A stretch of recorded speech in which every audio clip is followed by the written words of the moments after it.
The scorching Arizona sun, a relentless enemy, hammered down on Sarah Miller's back, pressing her further into the parched earth of what was now inexplicably her home. Every gust of wind whipped up miniature dust devils that spun across the cracked ground, mirroring the chaotic uncertainty swirling within her. Just 3 weeks had passed since the raw, agonizing grief of John's sudden death from pneumonia had ripped through their lives, leaving Sarah, a young widow, with the crushing responsibility of 8-year-old Thomas, 6-year-old Emily, and the perpetually questioning eyes of 4-year-old Ben. She had poured every last coin of their meager savings into this forgotten corner of the territory, a dilapidated ranch, its weathered shack listing precariously, the land around it a testament to neglect. It was supposed to be a fresh start, a desperate gamble for a future untainted by the bittersweet ghost of their life back east. But as she stood amidst the desolation, the air thick with the smell of dry earth and fading hope, the weight of her choice felt unbearable. The first few weeks were a brutal, unforgiving introduction to ranch life. The well John's letters had promised was true and deep, but it now yielded little more than a muddy trickle. The fences meant to hold a dream of cattle were splintered ruins, gaping like open wounds on the landscape. The small garden John had optimistically described, where he envisioned fresh vegetables for our little ones, was nothing but a graveyard of stubborn, sun-baked weeds. Thomas, usually full of boisterous energy, tried earnestly to help, but his small hands were clumsy with tools, often getting in the way, his youthful confidence slowly eroding with each failed attempt. Emily, usually a whirlwind of questions, grew quiet and withdrawn, clinging to the folds of Sarah's worn dress, her small face reflecting Sarah's own silent anxieties. Ben, still too young to fully grasp the permanence of death, simply missed. His father's booming laugh and strong, reassuring arms, his little cries echoing the loneliness that had settled over their lives. Sarah, driven by a primal need to protect her children, worked relentlessly, her calloused hands bleeding from patching the leaking roof with salvaged tin, clearing stubborn rocks from what she hoped would one day be a field, and hauling endless buckets of precious muddy water. Her spirit, though weary, refused to break. One suffocating afternoon, the air shimmering with heat, Sarah finally tackled John's old rickety desk tucked into a dusty corner of the shack. It was filled with ledgers and old letters, each a painful reminder of a life now gone. As she ran her fingers along the smooth, worn wood, she noticed a slight give, a loose panel at the bottom of a drawer. Her heart gave an odd flutter, a strange mix of dread and a fleeting, inexplicable anticipation. Beneath the panel, hidden from plain sight, was a stiff, yellowed envelope. Inside, her breath hitched, were 2 documents. The first was a will, dated just months before John's passing, written in his familiar looping hand. It wasn't a simple declaration of their meager possessions. It spoke of a crushing debt John had secretly incurred from a failed mining venture, a sum so substantial it threatened to swallow everything they had, even this desolate ranch. Despair, cold and heavy, began to settle in her chest. But then her eyes scanned further down the page, and she stopped, a single name leaping out: the Blackwood Ranch. John had inherited a small cattle ranch from a distant uncle he'd barely known, located further north in a more remote and rugged area. The will indicated that this forgotten property, this desperate glimmer of hope, was currently in the agonizing process of foreclosure due to unpaid taxes. A faint, fragile spark of hope flickered within Sarah's chest, pushing back against the encroaching darkness. This hidden ranch, neglected and on the brink of being lost forever, might be the only salvation for her family. The decision was a torturous internal battle, each option a fresh wound. Traveling north with 3 young children through a vast, unforgiving landscape of sagebrush and jagged mountains was not merely daunting, it felt like an act of desperate folly, The tales of bandits, of dangerous encounters, of the sheer brutality of the wilderness, echoed in her mind. But the alternative, to remain and face utter destitution, to watch her children starve under the crushing weight of John's unforeseen debt, was a fate far more terrifying. She sold off their few remaining sentimental possessions, John's old hunting rifle, a small silver locket from her mother, for a sturdy, albeit rickety wagon and a single, reliable mule named Bess. Stocking up on what little flour, beans, and salted meat she could afford, Sarah kissed her children's foreheads, a silent promise in her eyes, and set off. The journey was an exercise in physical and emotional endurance. The sun, a burning orb in the cerulean sky, bleached the landscape to a uniform, blinding beige. Days stretched into an eternity of rattling wheels and parched throats. Each distant cloud of dust sent a jolt of fear through her, and every rustle in the brush made her heart pound with the dread of unseen dangers. Yet in the crucible of their hardship, her children began to transform. Thomas, usually prone to youthful complaints, transformed into a surprisingly helpful companion. His eyes, now sharpened by necessity, scanned the horizon for dangers and water sources. He learned to manage Bess's reins with increasing confidence, his small frame radiating a newfound sense of responsibility as he kept a watchful eye on his younger siblings. Emily, often lost in her own quiet world, found unexpected solace in the small, resilient wildflowers that dared to bloom amidst the harsh terrain, collecting them for Sarah, her quiet resilience a powerful, unspoken comfort. Even little Ben, though still missing his father's familiar presence, found a new sense of adventure in the changing scenery, his giggles echoing through the vast emptiness as he chased lizards. One sweltering afternoon, while resting near a dry creek bed, they encountered a grizzled old prospector named Jedediah. His face was a roadmap of sun-baked wrinkles, his eyes keen and surprisingly kind. He shared his meager water supply and, in exchange for Sarah's stories of the East, regaled them with tales of the Northern Territories. His voice dropped to a gravelly whisper as he warned Sarah about a ruthless land speculator named Silas. "Blackwood," a man whispered, "to have a heart as cold as the desert night." "Blackwood," Jedediah rasped, "preys on folks down on their luck, buys up their land for a song or takes it through means. He ain't one to cross." Jedediah's words, laden with years of hard-won experience, planted a chilling seed of unease. In Sarah's mind, a premonition that their claim to the hidden ranch might not be as straightforward as John's will suggested. After weeks of arduous travel, the landscape began to change, growing starker, more rugged, with towering, jagged hills and sparse, tenacious vegetation. They had finally reached the remote area described in John's will. The ranch itself was a desolate, heart-wrenching sight. A crumbling cabin, its windows like vacant eyesores, a broken-down corral sagging sadly, and overgrown fields that hadn't seen cattle in years. The air hung heavy with the silence of abandonment.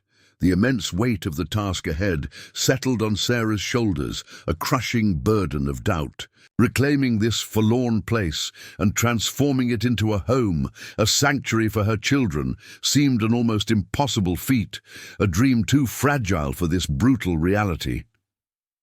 Sarah's initial despair at the sight of the ranch was quickly overshadowed by a more immediate and chilling reality. Jedediah's warning about Silas Blackwood was not merely a cautionary tale, it was a looming threat. Blackwood, a man whose reputation for both cunning and intimidation preceded him like a dark cloud, had already taken notice of the neglected Blackwood Ranch. He saw it not as a home, but as a ripe opportunity, valuable grazing land to be acquired for next to nothing, and he was determined to see the foreclosure proceedings through to their inevitable, for him, conclusion. Sarah's first direct encounter with Blackwood was as unsettling as Jedediah had predicted. He arrived at the ranch one blustery morning, not alone, but flanked by two grim-faced, silent men on horseback, their hands resting ominously close to their holstered pistols. Blackwood himself was a man of imposing stature. His dark eyes, cold and calculating, swept over the dilapidated property with a dismissive sneer.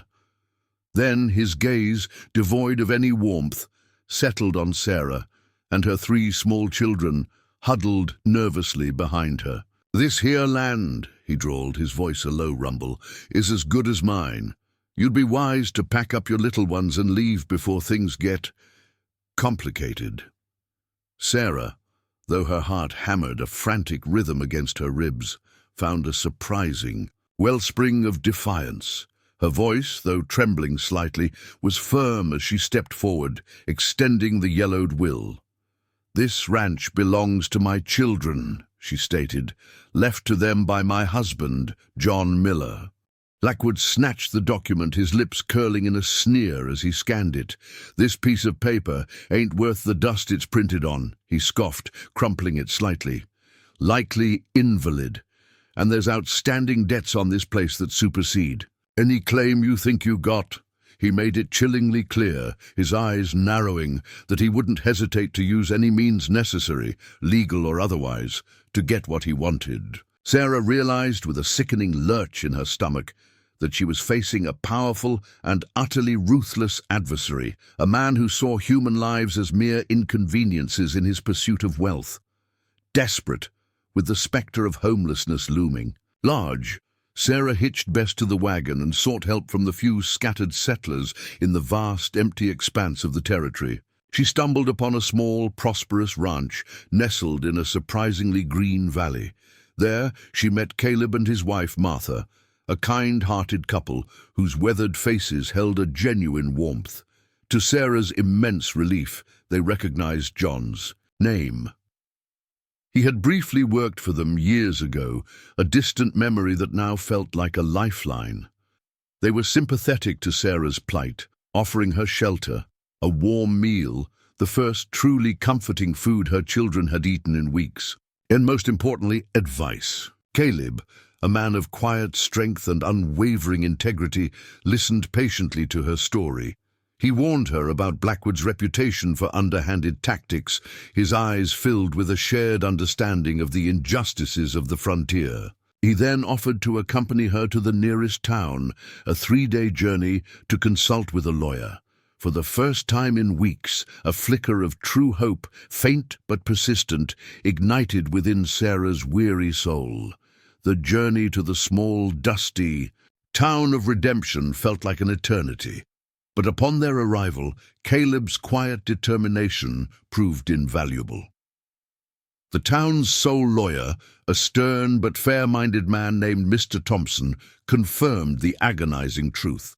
John's will was indeed valid, a legally binding document. However, Mr. Thompson explained, the significant outstanding taxes on the Blackwood ranch, coupled with Blackwood's aggressive legal maneuvers and his false claims of other debts, created a precarious situation. Blackwood had already initiated legal proceedings to finalize the foreclosure, moving with a speed that spoke of his confidence and influence. Time, Mr. Thompson grimly informed them, was rapidly running out. Caleb, with his deep roots and quiet authority within the local community, sprang into action. He rode from ranch to ranch, his voice, usually reserved, now resonating with conviction. He spoke to other ranchers and farmers, many of whom harbored their own simmering grievances against Blackwood's notorious history of land grabbing and intimidation.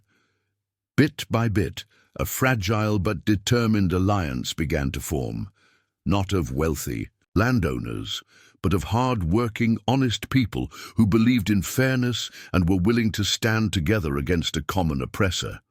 They were the backbone of the frontier, and their collective strength was beginning to ripple through the community.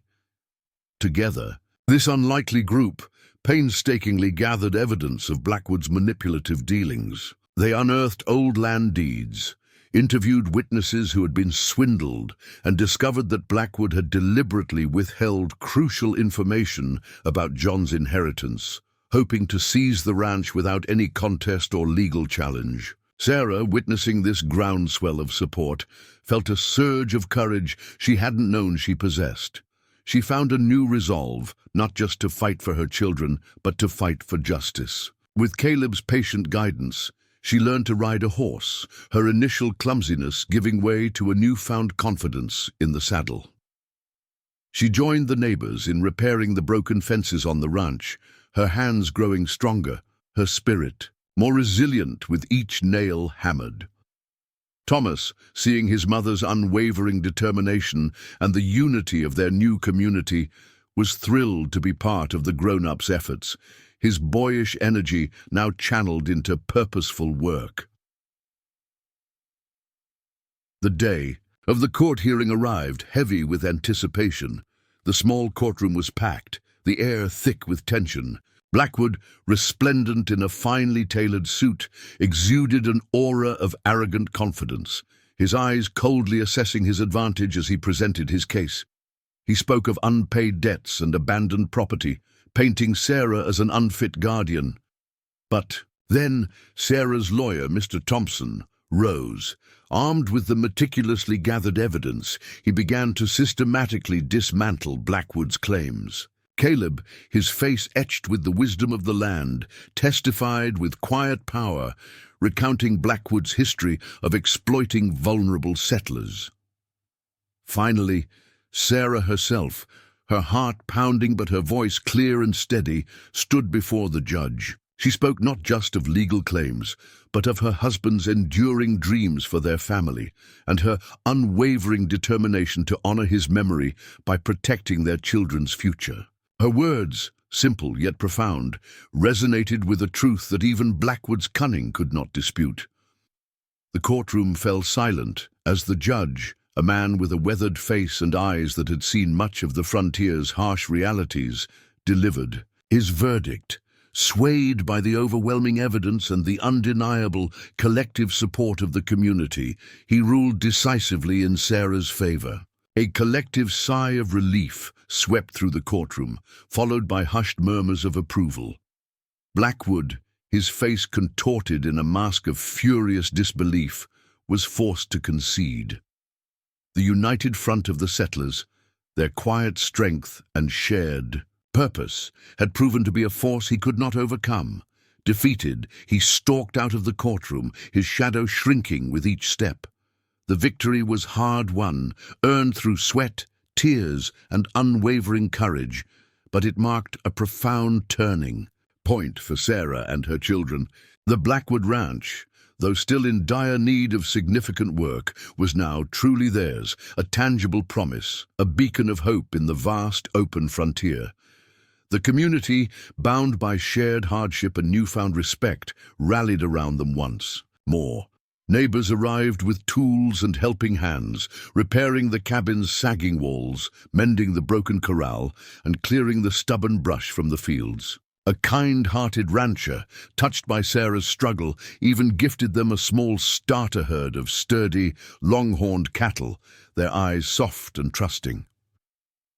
Sarah worked tirelessly alongside her new friends, learning the rhythms of the land. Her hands, once soft, now skilled and strong, shaped by the demands of the desert. Thomas, filled with pride and a sense of belonging, became her eager helper, learning to rope and ride, his once fading smile now bright and confident. Emily, her quiet spirit blossoming, found joy in tending a small, flourishing vegetable garden, coaxing life from the arid soil. Even little Ben, his laughter echoing across the revitalized ranch, began to understand that this rugged, beautiful place, though vastly different from the home he remembered, was now truly theirs. As the sun, a fiery orb, dipped below the horizon, one evening, painting the vast Arizona sky in hues of fiery orange and deep purple, Sarah stood on the newly repaired porch of her cabin. She watched her children, silhouetted against the vibrant sunset, playing in the dusty yard, their joyous shouts carrying on the gentle breeze. The desert air, once thick with the dust of uncertainty and the silence of despair, now carried the faint, comforting lowing of cattle and the buoyant sounds of a family building a future. She had faced immense hardship, endured heartbreaking loss, and confronted a formidable, ruthless adversary. But through her own unwavering resilience, the unexpected kindness of strangers, and the deep, abiding love for her children, she had not only reclaimed her husband's hidden legacy, but had also forged a powerful, new one for herself and her children in the heart of the Old West. The future, in its vastness, remained uncertain. But for the first time since John's passing, Sarah felt a profound sense of hope, as strong and enduring as the ancient land beneath her feet.